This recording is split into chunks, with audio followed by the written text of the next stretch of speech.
Buenas noches, ¿cómo andan? Aquí está la información, esta es la edición central de MBD Noticias en TV Ciudad. ¿Cómo te va, Natalia? Muy bien, ¿y tú, Martín? ¿Todo bien? Todo bien, todo bien. Al fin llegó el sol y siguen las noticias y noticias. Están cargadito este jueves. Sí, venimos con números en el arranque, porque 80% de la población cree que la cantidad de personas en situación de calle en nuestro país ha aumentado, según un sondeo de la Usina de Percepción Ciudadana. Esto se condice con lo informado oficialmente desde el Ministerio de Desarrollo Social, que apunta a que hubo un aumento de 24%, justamente si se comparan los números actuales con los del relevamiento oficial del año 2021. Más de la mitad de las personas consultadas cree que el gobierno no está realizando las acciones que debería ante esta problemática. A su vez, una amplia mayoría, 69%, entiende que el gobierno es responsable de esta situación. En instante tendremos el desarrollo de estos datos con Alejandra González de la Usina de Percepción Ciudadana. El jueves, por supuesto, viene con más información. Repasamos los titulares. La justicia formalizó la investigación contra el médico militar Dardo Ivo Morales por el homicidio de Vladimir Roslik en dictadura en 1984. La fiscal Sandra Fleitas reconoció en la audiencia en que se formalizó la investigación sobre Romina Celeste Papazo que tiene pleno convencimiento de que hay más personas con otros intereses. El ex senador Gustavo Penades está realizando varios estudios médicos para demostrar que tiene un estado de salud que no le permite estar preso en una cárcel y acceder a prisión domiciliaria. Leonardo Cipriani renunció a la presidencia de ACE para dedicarse a la campaña del precandidato presidencial nacionalista Álvaro Delgado. Además, podría postularse a la intendencia de Canelones en 2025. Las bancadas del Senado, del Partido Nacional y el Partido Colorado alcanzaron un acuerdo para modificar el proyecto de ley de financiamiento de campañas y reducir la cantidad de minutos gratis en televisión para los partidos políticos. En el departamento de 33 hay más de 1.000 personas evacuadas por las inundaciones. En 3 días llovió un caudal equivalente al que se registra en entre 2 y 3 meses normalmente. En Argentina transcurre el segundo paro general desde que asumió el presidente Javier Milei, convocado por la CGT en rechazo al ajuste hecho por el gobierno y apoyado por las 2 centrales sindicales CTA.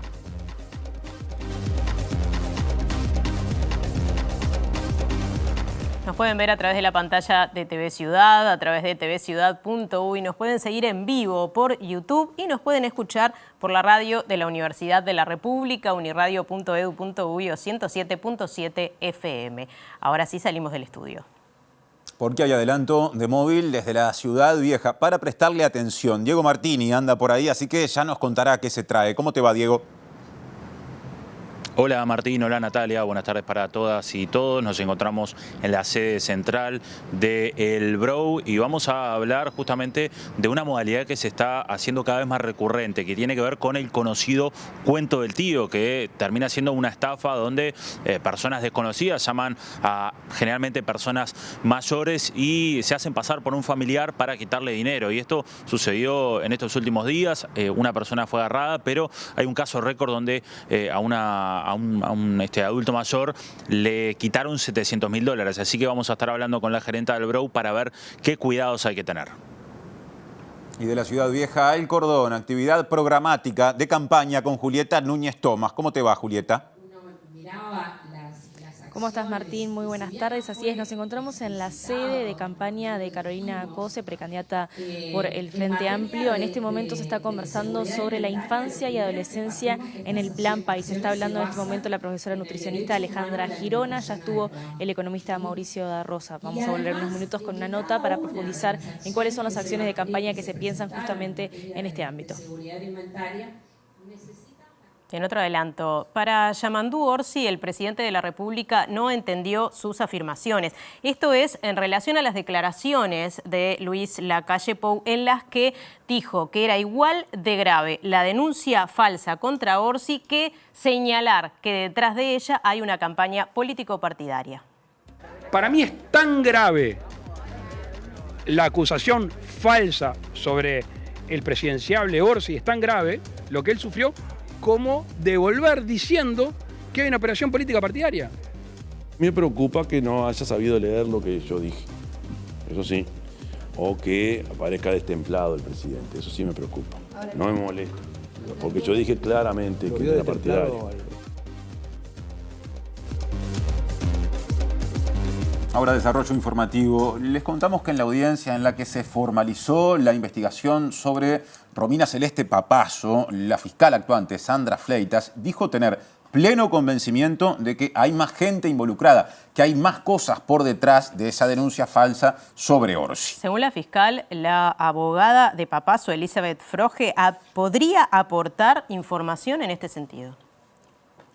De la carpeta investigativa existen líneas de investigación que está llevando adelante la Fiscalía, de que tenemos el pleno convencimiento de que atrás de todo esto que hoy, de estas dos personas que hoy han sido imputadas y formalizadas, existen otras personas con otros intereses, razón por la cual seguimos esas líneas de investigación y vamos a continuar, y ya hay un pleno conocimiento de la abogada de esta carpeta investigativa y que es defensora de la imputada, razón por la cual podría proporcionar dicha información que podría ser de alguna manera relevante a los efectos de entorpecer lo que tiene que ver con esa investigación que continúa en curso, más allá de que seguimos juntando prueba para la formalización que hoy solicitamos.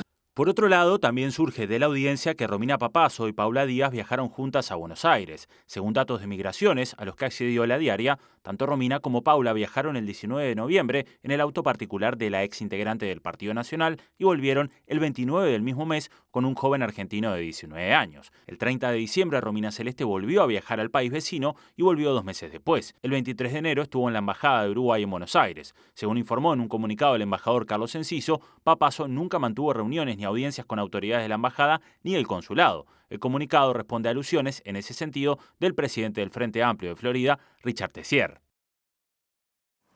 Y Yamandú Orsi reiteró que está convencido de que la denuncia falsa en su contra tuvo fines políticos y lamentó que el presidente Luis Lacalle Pou lo haya cuestionado por expresarlo. Para Orsi, Lacalle Pou no entendió sus afirmaciones y declaró de forma destemplada. Me preocupa que no haya sabido leer lo que yo dije, eso sí, o que aparezca destemplado el presidente, eso sí me preocupa, no me molesta, porque yo dije claramente que era partidario. Y después de haber dicho yo lo que dije, y lo repito y lo vuelvo a repetir, aclarando incluso, porque recibí incluso la llamada de algunos actores referentes de peso de los partidos, donde compartimos la línea. Entonces, nada menos el presidente no entender que por abajo está pasando cosas malas, pero también pasan cosas buenas. Las cosas buenas son aquellas que tienen nivel de acuerdo, y en esto estamos de acuerdo los partidos de que no debe volver a pasar, no tiene que pasar, y tiene una dimensión política que no puede ser desdeñada, no puede ser despreciada. Ojalá pueda entenderlo un poco mejor. Cuando el Partido Nacional resolvió lo que resolvió, tomó la decisión de expulsar de sus filas a una persona que había hecho lo que había hecho. Evidentemente tiene ribetes políticos esto. No es porque yo fuera hincha de Bellavista, es porque soy candidato de una fuerza política que tiene grandes chances de llegar al gobierno. Y según la última encuesta de Factum, en la interna del Frente Amplio, Orsi lidera con 54% de la intención de voto contra 38% de la precandidata presidencial Carolina Cose. En el Partido Nacional, mientras tanto, la ventaja es para Álvaro Delgado con 68% de las preferencias y le sigue Laura Raffo con 21%. Factum realizó la encuesta entre el 19 y 30 de abril a 900 personas de las zonas urbanas y rurales de todo el país a través de teléfonos celulares. Esta muestra refleja dentro del Frente Amplio la baja de la precandidatura del senador Mario Vergara, que se unió al precandidato Yamandú Orsi, y la decisión de Juan Sartori de apoyar a Álvaro Delgado. Ante la pregunta, el próximo 30 de junio, ¿a qué candidato piensa votar?, 54% de los votantes frente amplistas se inclinó por Orsi, 38% por Carolina Cose y 6% por Andrés Lima. Un 2%, en cambio, no elige a ninguno. Esta encuesta fue realizada antes de que se conociera que la denuncia contra Orsi era falsa, por lo tanto no mide los posibles movimientos que pueda provocar esta noticia dentro de esa interna. Según Factum, las preferencias dentro del Frente Amplio han mantenido una relativa estabilidad desde septiembre de 2023. Cuando se consultó a los votantes del Partido Nacional, 68% mostró preferencia por Delgado, 21% por Laura Raffo y 8% por Jorge Gandini. Además, menos del 1% eligió a Carlos Lafigliola, mientras que un restante 3% no elige a ninguno. La consultora aclara que la interna blanca es la que presenta más cambios dentro de los resultados registrados por Factum. Y las bancadas del Senado del Partido Nacional y el Partido Colorado alcanzaron un acuerdo para modificar la redacción del proyecto de ley de financiamiento de campañas y reducir la cantidad de minutos gratis en televisión para los partidos políticos. Según El País, ambas bancadas están de acuerdo en otorgarle 5 minutos a cada partido para que emitan un mensaje antes de las elecciones de octubre, un único mensaje, y otro único también antes de un eventual balotaje. Sería una reducción significativa de lo resuelto en la Cámara Baja, donde se había votado darle 10 minutos al día a cada partido el mes previo a las internas, las nacionales y las departamentales, y durante la quincena previa al eventual balotaje. Además, en la redacción de la Cámara Baja se contemplaba una compensación económica a los canales, mientras que la fórmula acordada entre los partidos Nacional y Colorado no la incluiría. Según averiguó MBD Noticias, el Frente Amplio se opone al cambio y Cabildo Abierto tiene reparos importantes y prefiere que la redacción sea lo más parecida posible a la de la Cámara Baja. El asunto se va a resolver el miércoles que viene en la Comisión Especial de Financiamiento de la Democracia del Senado y la postura cabildante va a ser clave debido a que si no acompaña la nueva redacción, el oficialismo podría quedar en minoría.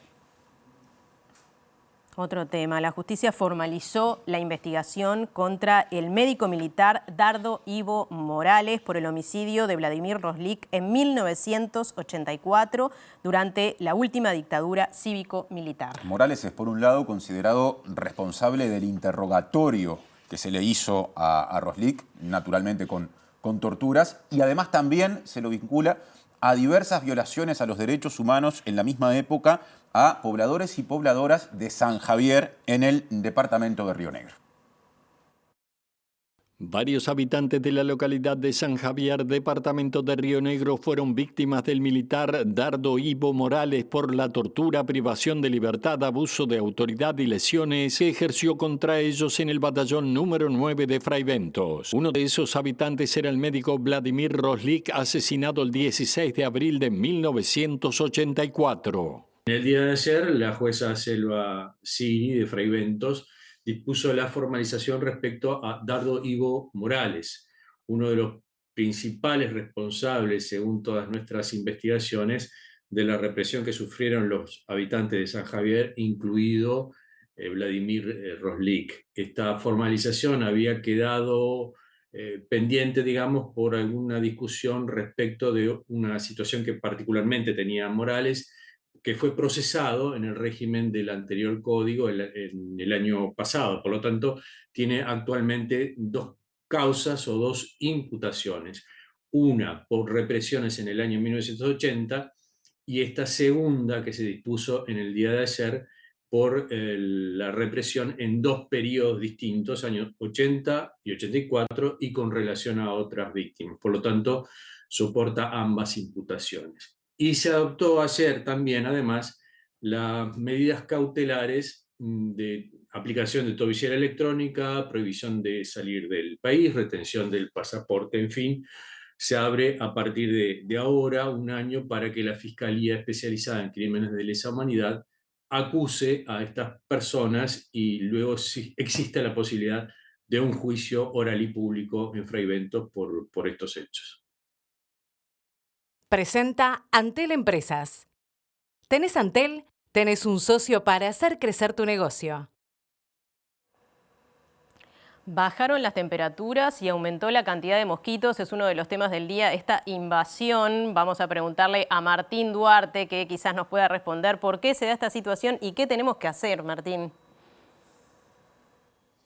Natalia, ¿cómo están? Tengo dos cosas para decirle. La primera, que seguramente me van a envidiar la temperatura porque en esta sala donde estamos alrededor de 26 grados Y lo que no me van a envidiar es que estoy rodeado de Aedes aegypti, los mosquitos aquí atrás, que ya le vamos a estar mostrando con la cámara de Damián Silva. Estamos con la profesora Yester Barmayán, que es justamente profesora de la Cátedra de Parasitología y Micología del Instituto de Higiene, para estar hablando de esta invasión de mosquitos, que no es el aegypti. Ya vamos a estar hablando de las características, pero también conocer lo que se realiza en este laboratorio, que es muy interesante.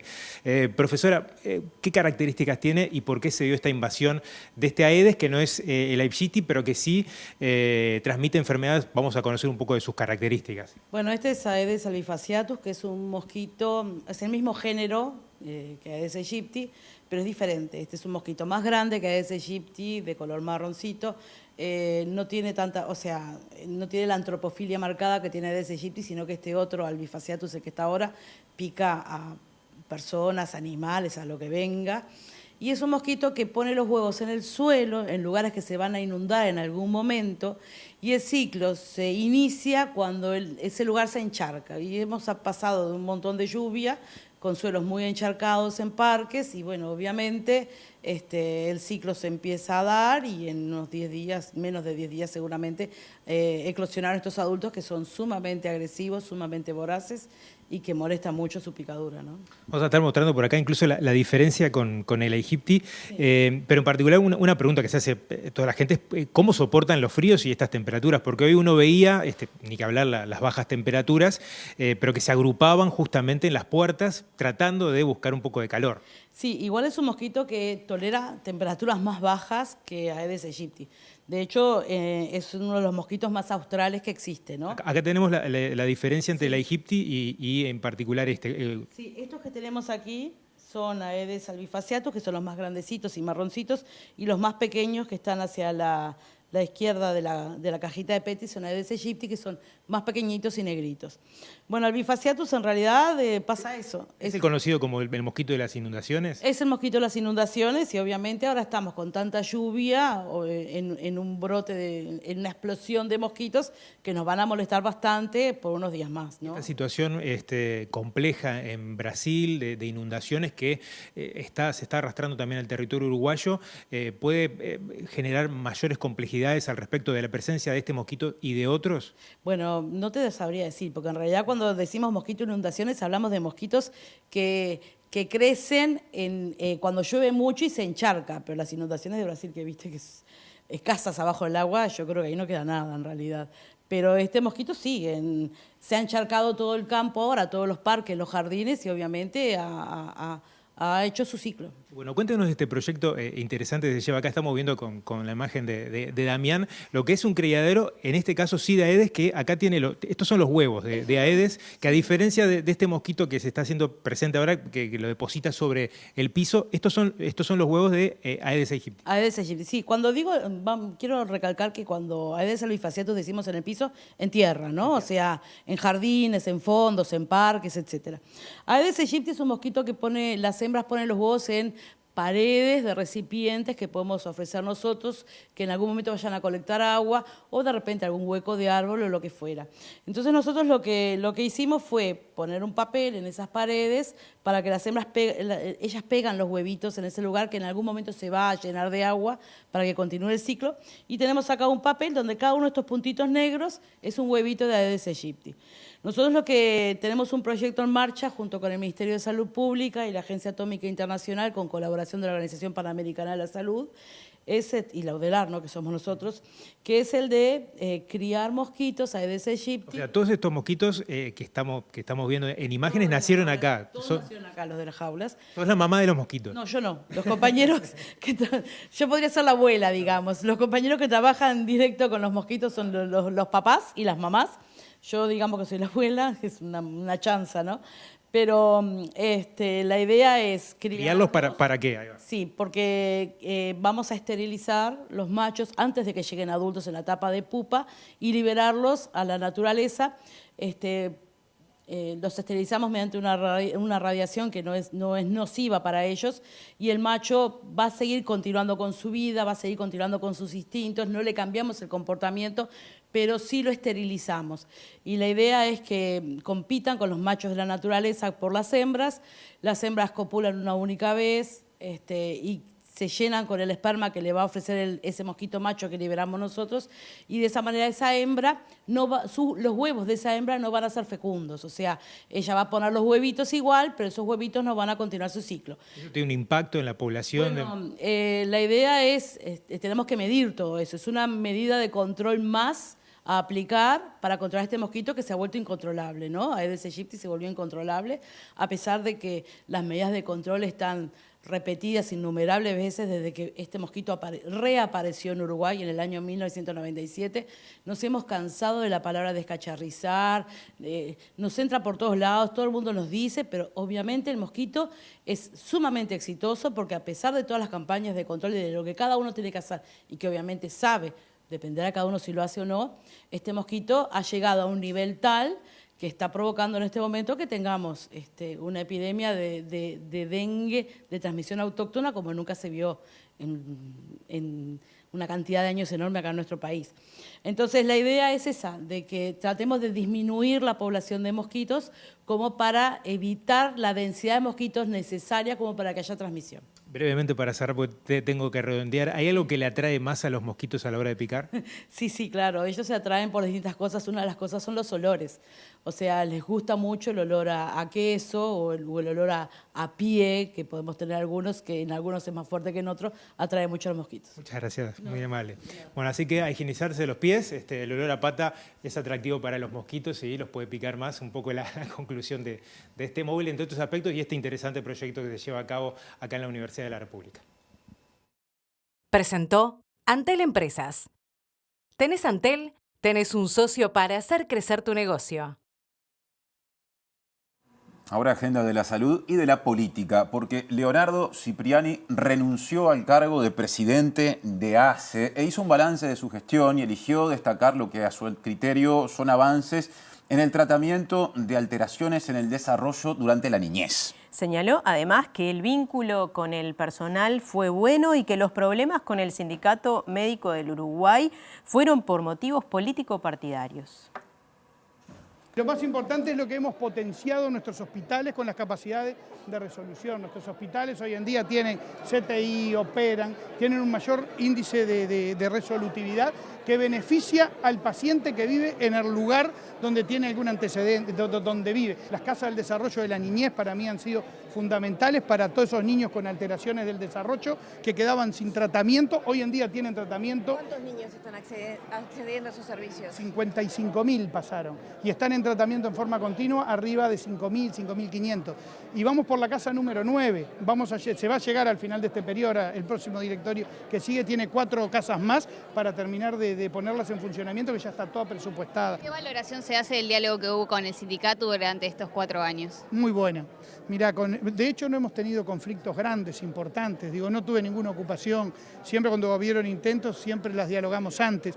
Se lograron muchísimos beneficios, sobre todo para el funcionario de la federación. Y después con el sindicato médico hemos tenido algún toquecito que fue creo que más político, partidario que otra cosa, sobre todo en la pandemia. Pero después siempre hemos tenido una buena capacidad de negociación gracias a la atención de los sindicatos que permitieron llegar a buenos puertos, ¿no? Bien, y Marcelo Sosa asumió la presidencia de ACE tras la renuncia de Cipriani. Una referencia importante. Sosa venía desempeñándose como vicepresidente del organismo e igual que Cipriani pertenece al Partido Nacional. Y según se explicó, Cipriani renunció para dedicarse a colaborar con la campaña de Álvaro Delgado. Sin embargo, como ya se ha dicho, no se descarta que sea candidato a la intendencia de Canelones en 2025. Tomamos esta postura para empezar a trabajar con Álvaro Delgado porque nosotros creemos que esta segunda etapa de transformaciones la veo positiva para el país, digo, para lo que sería ACE en una continuidad para seguir afianzando logros, como lo mismo también en planes de salud. El tema de la intendencia, es cierto, yo renuncio en esta fecha, es medio estratégico por si me toca jugar a una intendencia en Canelones. Cipriani opinó por qué cree que podría estar al frente de la Comuna Canaria. El gran cambio es la gestión. la gestión y una intendencia creemos que se tiene que dedicar a lo que se tiene que dedicar. Está la caminería, la recolección de residuos, la iluminación, ¿verdad? Los espacios verdes. Yo veo que las intendencias a veces entran a jugar en muchas competencias como con el gobierno central, ¿verdad? En el cual no se benefician, no se beneficia y la piden recursos que se debían de otro lado, ¿verdad? Y creo, cuando uno lo ve, capaz que es muy básico, pero creo que gestionando bien y controlando, que fue lo que se hizo en ACE, controlando el recurso humano, de que cada cual en su función y en su labor, con los mismos presupuestos se pueden lograr muchísimas cosas. ¿Qué piensa la ciudadanía en general sobre la situación en particular de la población que está viviendo en la calle, la población en situación de calle? Lo contesta Alejandra González de la Usina de Percepción Ciudadana. ¿Cómo te va, Ale? ¿Cómo estás, Martín? ¿Todo bien? Todo bien. Sí, justamente el día de hoy la columna tiene que ver con esta problemática vinculada a personas en situación de calle. Antes de avanzar con el análisis, hacer una mínima precisión. El año pasado, en agosto del año pasado, el MIDES hizo un censo. En ese censo, particularmente para Montevideo, los datos reflejan un total de 2.758 personas en situación de calle. Esto es solo Montevideo. Ustedes lo mencionaban al inicio, hubo un incremento del 24% entre el 2021 y el 2023. De pronto, lo más interesante a destacar, que tiene que ver con esta consulta, es que de ese total hay un 48% de aumento solo de quienes viven efectivamente en la intemperie, ¿no? Ese número que mencionábamos incorpora gente que vive en la intemperie o que usa refugios, claro. Pero quienes viven en la intemperie han aumentado en un 48% desde el 2021 hasta ahora. Es por eso que quisimos conocer cuál es la percepción del panel de la Usina de Percepción Ciudadana sobre la cantidad de personas en situación de calle. Si te parece, Martín, vamos del dato más bajo y vamos subiendo. Bien. Observamos en la placa que hay un 2% que cree que ha disminuido la cantidad de personas en situación de calle. Hay un 12% que no nota cambios, o sea que entiende que se ha mantenido constante. De pronto, el número más significativo que ustedes mencionaban al inicio es este 81% de personas que hablan de un aumento, ¿no? Entre el 23%, que entiende que ha aumentado algo, y esta cifra bien relevante del 58%, son estos datos en rojo, que cree que efectivamente ha aumentado y mucho la cantidad de personas en situación de calle. Ese 23 más ese 58 dan el 81 que mencionaba. Que es una cifra bien importante. Esto toma relevancia seguramente cuando se aproximan los meses de frío, pero es un tema que tiene como, no tiene una estacionalidad específica, ¿no? Así que bueno, de pronto pasamos a la segunda placa, porque otro de los aspectos que quisimos indagar es cuál es la percepción de la ciudadanía sobre las medidas del gobierno. Que han sido muy discutidas, o se discuten mucho a nivel de la discusión político-partidaria, quiero decir. Exacto, exactamente. Bueno, en ese sentido vemos que hay un 39% de la población que visualiza que efectivamente el gobierno está tomando medidas.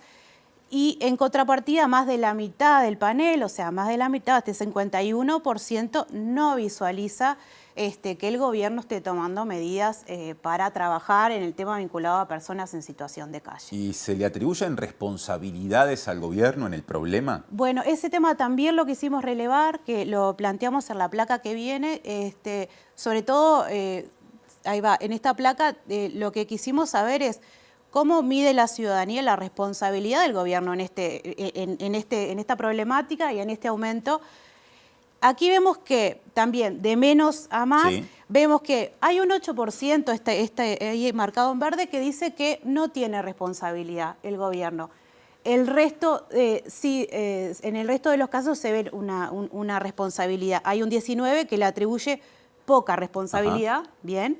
Después hay un 34% que entiende que sí, que el gobierno tiene bastante responsabilidad vinculado al tema de la problemática de las personas en situación de calle, y hay otro 35% que le atribuye mucha responsabilidad, ¿no? O sea que estamos hablando de que hay un 69%, entre el 35 y el 34%, que entiende que es bien significativa la responsabilidad del gobierno al momento de atender esta esta problemática, o sea que tiene mucha responsabilidad en ese sentido. O sea que, en resumen, es un tema que la gente percibe como problema, o por lo menos se percibe un aumento de gente en esa situación, y en general tiende a ser cuestionada la postura y la acción del gobierno. Exacto, hay un 51% que entiende que no se están tomando medidas desde el gobierno para trabajar esta problemática. Gracias, Alejandra, y hasta la semana que viene. Nos vemos la semana que viene, gracias. Sigue Natalia, sigue MBD Noticias. Sí, Martín, porque estamos conociendo información de distintas modalidades de estafa. Vamos al contacto ya mismo con Diego Martini, que nos cuenta más sobre este tema y la posibilidad de prevenirlas. Adelante, Diego. Bien, compañeros, como anunciábamos, se está dando cada vez más habitual distintas modalidades de estafa y en estos días hemos conocido distintos casos vinculados a la llamada o el llamado cuento del tío, donde personas desconocidas se hacen pasar por un familiar, generalmente ante personas mayores, y les piden dinero por determinada situación, en lo que hace que o a veces tengan dinero en su casa o que vayan a retirar dinero al banco o que pidan un préstamo para poder facilitárselos. Y en este caso estamos con Mariela Espino, gerenta general del BROW, a quien le agradecemos por estos minutos. Mariela, imagino que preocupada por esta situación y ya de paso consultarte cómo prevenir este tipo de situaciones. Sí, efectivamente, por supuesto que es una situación que nos preocupa a nosotros y a todo el sistema financiero. Y bueno, nosotros tenemos, los bancos tenemos algunos protocolos para tratar de prever estas situaciones, siempre en el entendido de que el cliente es el dueño de la cuenta y que tiene el total derecho a retirar esos fondos cuando lo estime conveniente. Pero cuando notamos que se dan retiros importantes en efectivo, bueno, se trata de indagar por qué es que se retira una suma tan grande, se le ofrecen otros mecanismos alternativos como una transferencia o como una letra de cambio. En general se los pasa a la gerencia para que en un ámbito más tranquilo, más reducido, puedan conversar tranquilamente con el gerente, tratando de indagar cuál es la situación. Y bueno, en ese caso muchas veces se llega a detectar de que realmente acá hay un engaño o una amenaza. A veces es una amenaza de que un familiar está en peligro y que necesitan determinada suma de dinero, o a veces es un engaño de que alguien simula ser el hijo, el nieto, alguien y que necesita dinero y lo necesita con urgencia. Entonces, bueno, nosotros tratamos de estar atentos, vuelvo a repetir, el dinero es del cliente y el cliente, si insiste en retirarlo, finalmente lo va a retirar. Nosotros lo que hacemos es tratar de evitar esa situación. Ayer además se dio otra situación que fue que desde nuestro centro de monitoreo, donde se monitorean todas las sucursales con las cámaras que están instaladas, se detectó una situación que parecía ser sospechosa, de una señora que iba acompañada de otra persona con tapaboca, que se quedaba en la puerta. Entonces, bueno, comenzamos a mirar esa situación con detenimiento, se la hizo pasar a la señora a la gerencia y bueno, y finalmente se trataba efectivamente de una maniobra. Se llamó a la policía, con la ayuda de la policía se pudo detener a esta persona que intentaba hacer la maniobra. Nosotros trabajamos muy bien y muy coordinados en estos casos con la policía y bueno, y tratando de que nuestros funcionarios puedan detectar esas situaciones para efectivamente tratar de evitarlas. Situación distinta es cuando esto sucede en los cofres Ford, porque hubo otro caso estos días en prensa que no fue de nuestra institución, pero fue de otra institución de plaza, donde el contrato de un cofre Ford lo que indica es que el cliente es dueño de poner lo que quiera en el cofre Ford. El cofre Ford tiene dos llaves, una del banco y otra del cliente.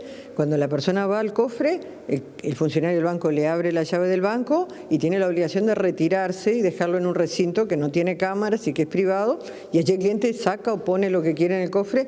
O sea que si de allí se lleva una suma importante de efectivo, nosotros no tenemos forma de saber ni de tomar ninguna de las precauciones que mencionaba anteriormente, porque esas son las condiciones del producto. O sea que las recomendaciones son a nivel de las personas mayores y a nivel de su entorno familiar, ¿no? Estar muy atentos a este tipo de llamadas que pueden parecer una historia, porque después que pasó el hecho, escuchamos y decimos cómo pudo creer esa historia, pero en el momento es una historia muy real y muy creíble y muy urgente, porque el sentido de urgencia siempre está presente. Entonces, estar alerta a ese tipo de llamadas y tomarnos ese minuto, ¿verdad? Ese minuto para pensar, ¿esta situación realmente se estará dando?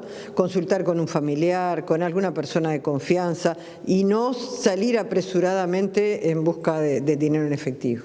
Habitualmente son personas mayores, ¿no?, las que se caen en este tipo de estafa. Bueno, yo no quiero estigmatizar, en muchos casos este tipo de estafa se da a nivel de personas mayores, pero también tenemos lo que son los fraudes a nivel de todo lo que es la operativa digital, y allí trasciende todos los segmentos etarios, es decir, también le pasa en lo que tiene que ver con el campo digital, son situaciones que también las tienen personas de distinta edad y personas jóvenes. Gracias, Mariela. A las órdenes.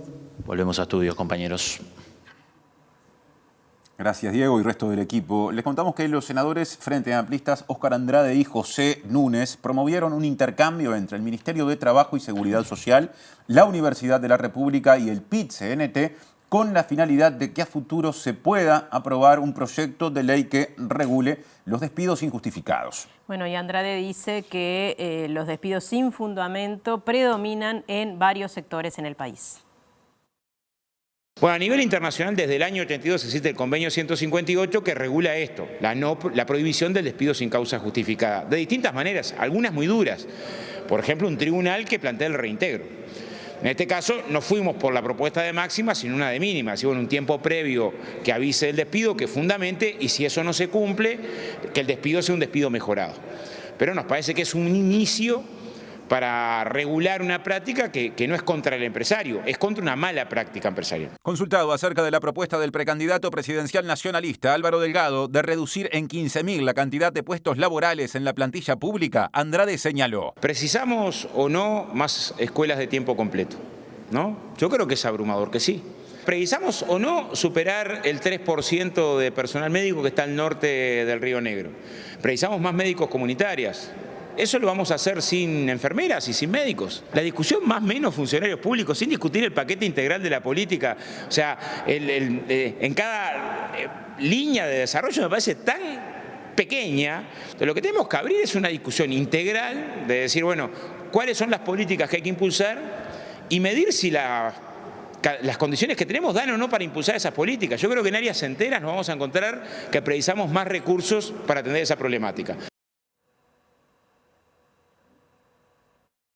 Bien, y ahora nos vamos al contacto con nuestra compañera Julieta Núñez Tomás, que está en la sede de la precandidata Frente Amplista Carolina Cose, donde se está realizando una charla sobre infancias y adolescencias. Esto como parte del programa Plan País, que se presentó en los últimos días y que tiene varios capítulos. Vamos entonces al contacto con nuestra compañera Julieta Núñez Tomás. ¿Estás, Julieta? Así es, Nati, aquí estamos, como les decía, hace unos minutos nada más acaba de terminar una de las intervenciones, que era la de la profesora Alejandra Girona, y nos encontramos ahora con ella para hablar unos segundos. Alejandra, ponías el foco en la inseguridad alimentaria y nutricional. ¿Cuál es el principal punto de este Plan País vinculado al combate de la inseguridad alimentaria?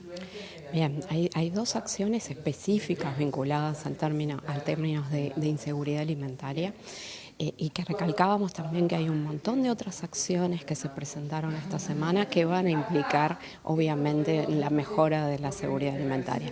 Específicamente, explícitamente, aparecen dos que son fundamentales. Una que tiene que ver con poder abordar la malnutrición infantil a partir de mejoras en el acceso a alimentos saludables. Y esto implica, entonces, ayudar a aquellas familias, ¿sí?, con inseguridad alimentaria en pobreza, a que puedan acceder a una dieta saludable, a una dieta que incluya aquellos alimentos que se necesitan en la infancia, en mujeres embarazadas y en mujeres que están en lactancia.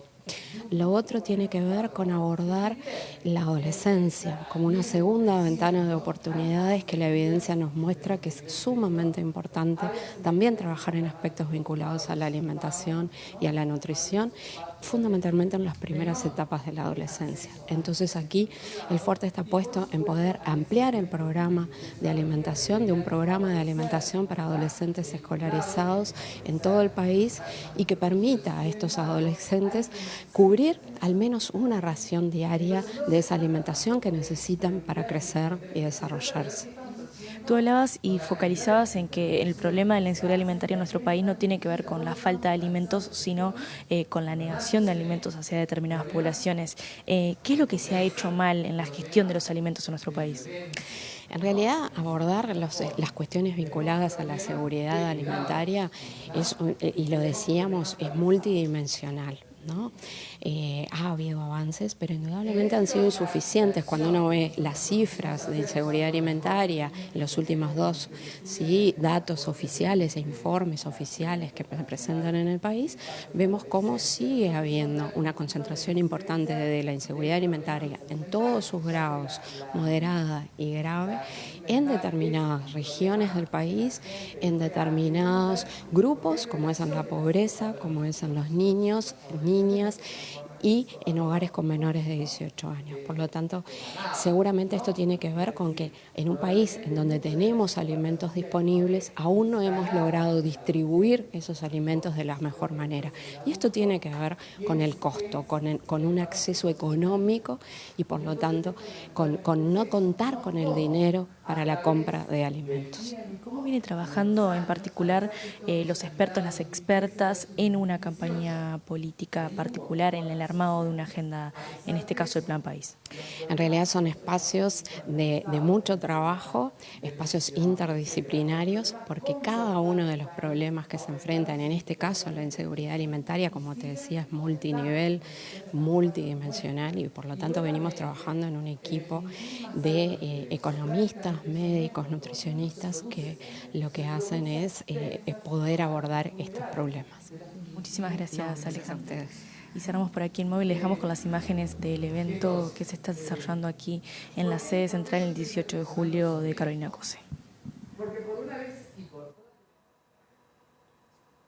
Bien, y antes de ingresar al capítulo internacional, les contamos que Cancillería, a través de la Oficina de Asistencia al Compatriota y el Consulado de Porto Alegre, ha recibido consultas y se ha puesto en contacto con más de 100 personas afectadas por las inundaciones en Río Grande do Sur. Al momento, y conforme el último reporte del consulado, hay 32 uruguayos y uruguayas que requirieron más información y que permanecen en contacto con la oficina consular, mientras que el resto ya retornó al país o no pidió más apoyo.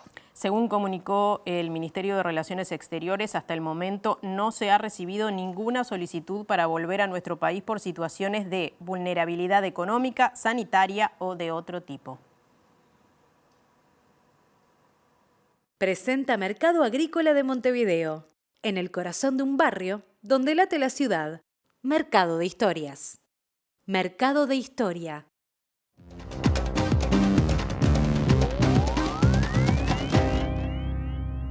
De Brasil pasamos a Argentina y ya en plan de segmento internacional porque transcurre este jueves el segundo paro general en la Argentina, justamente desde que asumió el gobierno el presidente Javier Milei. Fue convocado por la CGT y acompañado por las dos ramas de la central sindical CTA y se realiza en rechazo al ajuste propuesto por el gobierno. Una jornada de reclamo, de protesta, de lucha en contra de las políticas económicas que está aplicando el gobierno de Javier Milei desde el día 10 de diciembre, que han empobrecido a la gran mayoría de la población. Cada trabajador, cada trabajadora, jubilado, estudiante, ha visto que diariamente pierde derecho, que su calidad de vida se degrada, mientras hay algunos pequeños sectores concentrados de la economía, los sectores más ricos, que cada vez están mejor. Prueba de ello ha sido la media sanción en la Cámara de Diputados de la ley Bases, la ley Ómnibus, donde se le reduce el impuesto a bienes personales, que es el impuesto a las propiedades que tienen los sectores más ricos, y por otro lado se grava el salario a través del impuesto a las ganancias. Entonces, bueno, esto entendemos que es un paso más que venimos dando las tres centrales sindicales de la Argentina en un camino de unidad para intentar torcer el rumbo de la economía que se está llevando adelante. Ha tenido un alto acatamiento, incluso muchos sectores del comercio que han visto cómo la reducción de la capacidad adquisitiva de la clase trabajadora fundamentalmente los ha impactado en una reducción de las ventas. Se han adherido, hemos visto muchos comercios cerrados que adhieren, otros comercios no han adherido porque la crisis los ha llevado a tratar de obtener hasta la última venta posible y esto lo entendemos. Presentó Mercado Agrícola de Montevideo, en el corazón de un barrio donde late la ciudad. Mercado de Historias. Mercado de Historia. Bien, y vamos a hablar de la situación provocada por las inundaciones en nuestro país. Actualmente permanecen 2.184 personas desplazadas, 534 evacuadas y 1.650 autoevacuadas. En términos de cifras por departamento de personas justamente en estas situaciones, 1.130 corresponden a 33, 454 a Paysandú, 243 a Salto, 130 a Cerro Largo, 109 a Durazno, 46 a Tacuarembó, 25 en Artigas, 23 en Rocha, 14 en Soriano y 10 en Río Negro. Bien, y decíamos que en el departamento de 33 hay más de 1.000 personas, lo decías recién, sí. 1.130, Martín. Estas personas evacuadas por las inundaciones porque en 3 días llovió el equivalente a lo que normalmente se registra en 2 o 3 meses. Javier Seugi es un periodista que trabaja en 33 y que estuvo gentilmente colaborando con MBD Noticias e informó que hay zonas en las que el agua cubrió la mitad de la altura de las viviendas simples. Sí, estamos hablando puntualmente de lo que tiene que ver con alimentos, en primer lugar, ropa de abrigo, colchones, muchas familias con niños pequeños. Entonces, claro, se va realizando un centro de acopio, una recaudación muy importante y puntualmente es eso. Todo viene bien. Hay gente que ha perdido mobiliario, las herramientas, digamos, de lo que tiene que ver con la cocina, una heladera, en fin. Se hace una pérdida muy importante cuando las aguas llegan a los hogares. Estamos hablando de más de 1 metro, 1,5 metros. Entonces, claro, se está haciendo ese tipo de acopio. Seugi informó que el intendente de 33, Mario Silvera, sobrevoló las zonas inundadas en un helicóptero del Ministerio del Interior y en la tarde de este jueves el director del Sistema Nacional de Emergencia, Santiago Caramés, también recorre el departamento para definir medidas, en tanto el SECOED realiza recorridas por zonas rurales afectadas por la lluvia. Hasta aquí el primer bloque de nuestra edición de hoy. Pero hay más después de la tanda.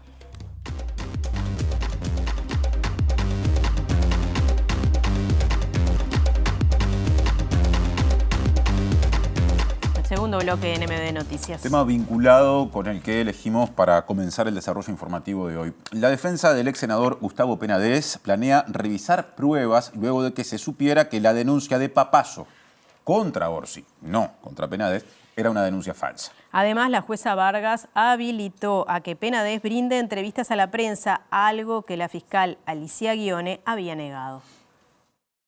Tras la confirmación de que la denuncia de Romina Celeste a Yamandu Orsi era falsa y que fue formalizada por esto, la defensa de Gustavo Penades, encabezada por Homero Guerrero y Laura Robato, prepara nuevos elementos para desestimar algunas de las pruebas presentadas en el caso. Si bien Romina Celeste fue la primera víctima en hacer pública la situación y declarar ante la justicia, hay otras víctimas que no conocen a la militante nacionalista. Tampoco están vinculadas a Jonathan Mastropierro, otra de las víctimas que está en el caso y por sobre quien la defensa de Penades plantea inconsistencias. Apuntan a que la foto que se hizo pública, en la que aparece Penades en un hotel junto a 2 personas, es falsa porque se trata de un encuentro pero no con menores. Por otro lado, también se trae sobre la mesa el chat falso que Romina Celeste aportó como supuesta prueba en el que Sebastián Mauvecín convence a un supuesto menor de tener un encuentro con el entonces senador. Tanto Penades y Mauvecín permanecen con prisión preventiva extendida tras haber sido formalizados en la causa. Además, según supo MBD Noticias, Penades está realizando varios estudios médicos para demostrar que tiene un estado de salud que no le permite estar preso en una cárcel, sino en su domicilio.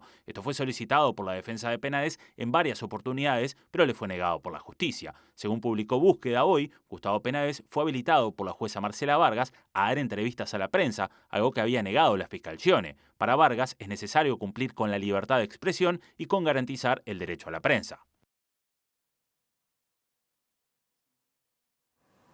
Bien, otro asunto. La Facultad de Humanidades y Ciencias de la Educación de la Universidad de la República puso en suspenso un curso de su maestría en educación luego de que una agrupación del Centro de Estudiantes acusara al profesor que la iba a dictar de sionista y apologista de las acciones de Israel en la guerra con Hamás, a las que tildaron de genocidio, según informó hoy el diario El País. Entonces, a pedido del diputado colorado Felipe Schipani, la Comisión de Educación de la la Cámara Baja citó a las autoridades de la Facultad de Humanidades y de la Universidad de la República, quienes, según confirmaron, asistirán el miércoles 15 de mayo. El docente en cuestión es Alberto Spetorovsky, politólogo uruguayo radicado en Israel y profesor emérito de Ciencias Políticas de la Universidad de Tel Aviv. El académico había sido invitado a participar del curso La laicidad como problema, su historia y sus fundamentos, llevado a cabo por Andrea Díaz y Antonio Romano. Según un comunicado de la Facultad de Humanidades, en una carta enviada al Consejo de Docentes, Díaz y Romano expresaron que, ante la detección de un ambiente poco propicio y polarizado que dificulta el abordaje de los asuntos que requieren una profundización acorde, surge la necesidad de reformular el programa general para que incorpore nuevos elementos. Esto con el fin de no dejar lugar a ninguna clase de duda con respecto a que las posiciones involucradas, siempre leyendo textualmente, en el tema a tratar, están representadas en su pluralidad y complejidad. Bien, y ahora otro asunto. La Intendencia de Montevideo realizó este jueves una jornada de vacunación contra la gripe en la explanada municipal que continuará en los próximos días en las 23 policlínicas municipales. ¿Y cómo se accede a la vacuna? Muy fácil. Solo hay que presentar cédula de identidad sin importar cuál sea el prestador de cada persona. Nos proponemos, como siempre, cada vez llegar a más gente, llegar a más lugares y llegar más lejos. En esta jornada, en la explanada de la Intendencia, ya vamos vacunando a más de 500 personas en lo que va del día, así que bueno, realmente creo que hay una buena respuesta. Es acercarse con el documento de identidad nada más. Creo que si algo aprendimos de la pandemia es la importancia de cumplir con la vacunación año a año. Y bueno, y si no pueden hoy en esta jornada, en cualquiera de los puntos de vacunación de la ciudad, en los cuales se suman las 23 policlínicas de la Intendencia de Montevideo, que están en todo el territorio, donde pueden acercarse, sean del prestador que sean, a vacunarse. Y también vamos a estar con el policlínico móvil recorriendo los barrios, vacunando barrio a barrio. Vamos a estar, por ejemplo, mañana en la zona de Manga, el lunes vamos a estar en Ribera del Miguelete y así seguiremos todo el mes. Podrán ver en la web de la Intendencia el cronograma, así que con distintas estrategias, de distintas formas y en distintas jornadas que vayamos desarrollando también en vía pública, en espacios públicos, bueno, vamos a estar invitando a todos y todas a que se sumen a esta campaña de vacunación.